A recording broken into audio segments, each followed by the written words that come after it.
Господи Исусе Христе, Сине Божий, помилуй меня грешного. Sina i Svetijog Duh. Amin.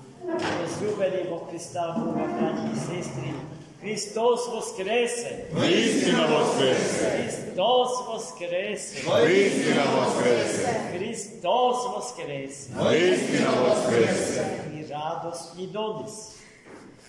Ја донесе радоста на жената од Самарија, која што имаше ретка чест и прилика да разговара со самиот Христос покрај бунарот од светиот патриарх Јаков, кој што токму тој бунар во наследство му го остави на неговиот син Јосиф. И од тој бунар неброени поколенија од самаријанскиот народ ја гасе лежета своја, се напојувале себе си и стоката своја ја напојувале со чувство на огромна благодарност кон својот праотец Јаков. И токму на тоа место дојде Христос заедно со своите ученици, изморен, имајќи потреба да се освежи, да се закрепне. И во тој момент пристигна на истото тоа место спомнатата жена од денешното Свето Евангелие, чие име е запишано во диптихот на светите под името Фотина. Света Фотина е жената Самаријанка, која што во средбата со Христос беше замолена да му подаде од водата во бунарот, а таа, откако ги чу тие зборови што Христос ги упати, силно се зачуди, бидејќи не му припаѓаше на еврејскиот народ, а односите помеѓу еврејскиот народ, старозаветниот избран народ, стариот Израел и самаријанскиот народ никогаш не биле добри. И представниците на стариот Израил немале благослов да општат со народ кој што не јадели верата на Израил, бидејќи само еврејскиот народ ја чуваше верата во едниот Бог, окружен од сите други народи, култури и цивилизации кои што негуваа политеистички, религиозни цветогледи. За да се сочува верата во едниот Бог, тие одбегнуваа секаква средба, секаква комуникација и какво годе споделување на што и да е со народи кои што не му припаѓа на еврејскиот народ, чувајќи ја во чистота верата во едниот Бог. И сега Христос, кој што по тело му припаѓа на тој народ, на еврејскиот народ, се среќава со една жена која што не му припаѓа на тој народ, со кој што ни еден друг, освен Христос, не би стапил во разговор со неја. Поради што таа била збунета, шокирана и го прашала, како ти, евреин, разговараш со мене и бараш вода од рацете мои. Христос веднаш ја соочува со една подлабока вистина, од вистината за која што таа знае. И дава до знаење дека кога би знаела со кого разговара, не тој неа, туку таа нему би му побарала вода жива, од која што кога би се напила, за секогаш ќе ја угасне жетта своја.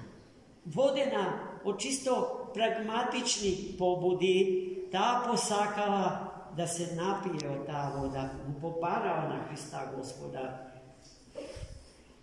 Па еднаш да се направи и повеќе неке ми треба и ќе се спасам од секојдневните доаѓања од градот до бунарот. Па ако можеш, ако имаш таква вода, дај ми. Јас би сакала да се напијам од неја. Тогаш Христос и објасни за каква вода станува збор. За водата на благодатта Божја, за водата на енергиите Божји, со кој што ќе се причестиме, со кој што ќе се напоиме, со кој што ќе се нахраниме. И самите однатре ќе се претвориме во извор на тие води, кои што ќе наведат, ќе не преплават и ќе му се дадат на светов во кој што живее. За да се биде напоен со тие непресушни води, од непресушниот вруток на тие води, Богочовекот Христос потребно е да го направи од истото што Христос и го препорача на таа жена при крајот на нивниот разговор. Да живее во дух и во вистина, браќа и сестри. Во дух и во вистина. Вечните и несмртни вредности, врз кои што треба да се постави сепутниот наш живот. Оној кој што така живее, бидејќи Бог е духот со кој што треба да се исполниме себе си однатре. Со Бога го пиеме и Бога го јадеме. Го јадеме зашто е леп небесен и го пиеме затоа што е живата вода за која што денес нас жената Самаријанка изборуваше. Ние се овечнуваме и причестувајќи се со животот Божи, се оживотворуваме и се обесмртуваме себе си. И се зашто ќе се фатиме, и се зашто ќе се доприме, ги поприма квалитетите на вечност. Одговорноста на христијаните и нивното живо и физичко присуство во овој свет е огромно. Гледајте, такви какви што Христос вели дека треба да сме, тоа во што треба да се претвори самата света Фотина, Самаријанка, е нешто што треба да го споделиме со сите околу нас, да му бидеме светлина на светот. И знаејќи дека таквите во светов се апсолутно малцинство, тргнете од својот град, од своето село, од својата земја, да се преброиме и ќе видите дека вистинските христијани се премалку, помалку од сите малцинства. Но тие, браќи и сестри, на овој свет му се сол, и тие на овој свет и на овој човек му се квасец. Солта čuva od rasipuvanje, a kvasecot go narastnuva testoto. Odnosno, telото на съвкупното човештво и светов, во кој што Христос Бог благословил да не има. И во рамките на неговиот простор и неговото време да го спечалиме спасението наше и на светов.